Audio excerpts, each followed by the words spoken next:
What's going on, you guys? Welcome back to the channel. Today we're going to be going over the Nike and Undercover Daybreak.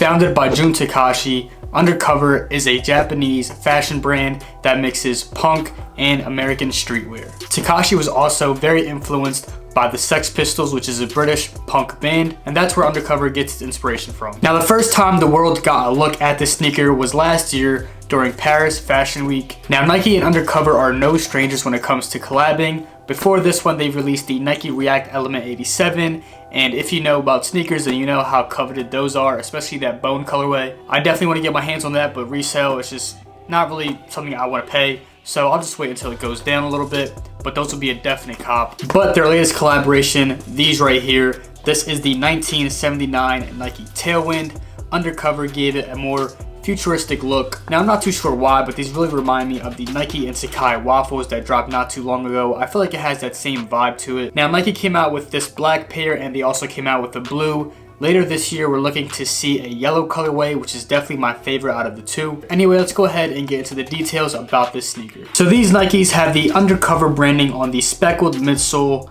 along with the Japanese brand's U logo on the heel. Now, one of the most unique things about this sneaker is the heel. It has sharp lines that extend far beyond the sneaker's nylon upper and three-dimensional heel tag. Now, the silhouette is very sleek, very low profile, which is why I think they went ahead and added that huge plastic heel tab to make the shoe stand out, and overall just give it a very futuristic alien look. Before actually having these in hand, I didn't know what material this was going to be, but having it in hand, it is a really nice hard plastic. The mixture of materials on this sneaker is very cool. You have some nylon, some suede, you know, it's not doing too much, but it's just doing enough. On the tongue, you have a white Nike tag with a blue swoosh with some Undercover branding, and the same thing goes for the insole. You have the Nike blue check logo and some more Undercover and Takahashi branding. One weird thing about this sneaker is that on the front where the toe is, you have like these two traction pads, whatever you want to call them.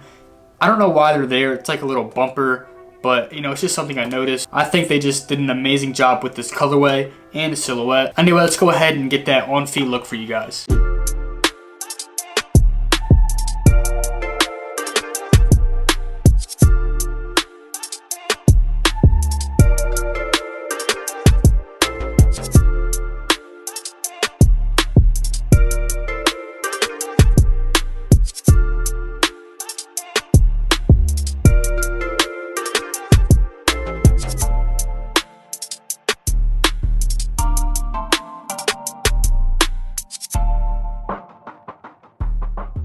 So there you have it, guys. Let me know how you're feeling about this silhouette and model. Surprisingly, these did not sell out because they dropped on the same day as the Yeezys, the all black ones. So the hype was really low for these. I mean, people slept on these heavy. I think if they released on their own release date, it would have been much better. A lot of people would have grabbed them, but everyone was focused on the Yeezys that day. I was too, but I made sure I went ahead and grabbed these. So let me know how you're feeling about this model, silhouette, colorway. Again, there's also the blue one and the yellow one dropping later on, which that one is so fire.